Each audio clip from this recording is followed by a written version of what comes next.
तैमूरी खानदान का दुर्लभ सौभाग्य था कि अंततः वो अपनी विजय की विरासत पुनः प्राप्त करने में सफल रहा। विरासत जिसे अफगान शेरशाह ने सुदृढ़ किया था। शेरशाह एक ऐसा राजा था जिसमें मौलिकता थी और जिसने अनजाने ही मुगलों के लिए प्रशासनिक तंत्र का एक ऐसा ढांचा तैयार कर दिया था जिसे मुगल खुद बनाने में असमर्थ थे।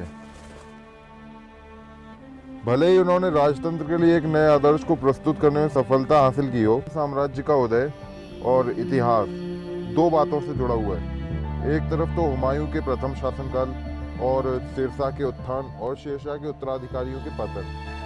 दूसरी तरफ 1555 से 1556 में हुमायूं का साम्राज्य पर फिर से अधिकार कर लेना। पानीपत के युद्ध में इब्राहिम लोदी को हराकर बाबर ने मुगल साम्राज्य की नींव तो डाल दी थी और 1527 में खनवा के युद्ध में राणा संग्राम सिंह को पराजित कर जिसे रण भी किया था, वो स्थायी सिद्ध नहीं हुआ।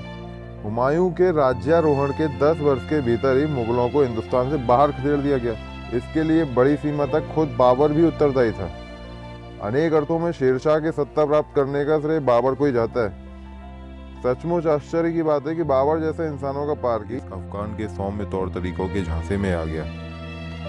जब शेर खान ने बाबर की सेवा स्वीकार की तब बाबर ने अपने आदमियों से कह दिया था कि यह अफगान छोटी मोटी परेशानी घबराने वाले नहीं है और इसमें महान होने की संभावनाएं हैं। शेर खान पर नज़र रखना क्योंकि वो बहुत चालाक है और इसके माथे पर राज लक्षण दिखाई देते हैं। ये सब जानते हुए भी बाबर ने शेर खान की विश्वासघाती कूटनीति पर नियंत्रण नहीं रखा।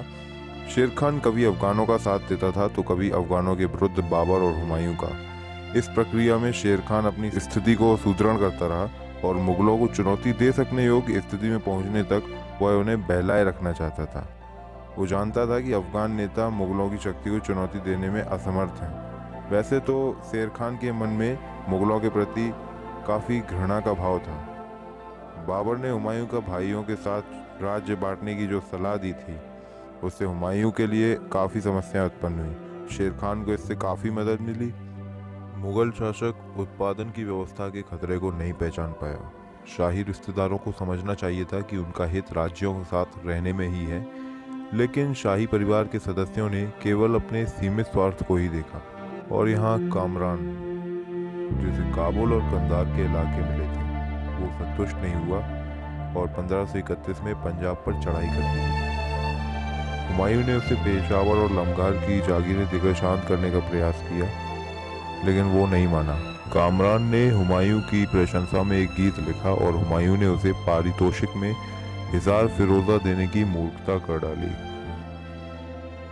वही हिसार फिरोजा दिल्ली से लाहौर के मार्ग में पड़ता था। कामरान अब हुमायूं और खैबर पार के इलाकों के बीच बैठ गया और खैबर पार के इलाकों से ही मुगल सेना की भर्ती होती थी। अतः कामरान अब इस स्थिति में आ गया था कि बादशाह की सैन्य शक्ति को गंभीर हानि पहुंचाया जा सके। बाबर अफगान समस्याओं को भी अनसुलझी छोड़ गया था।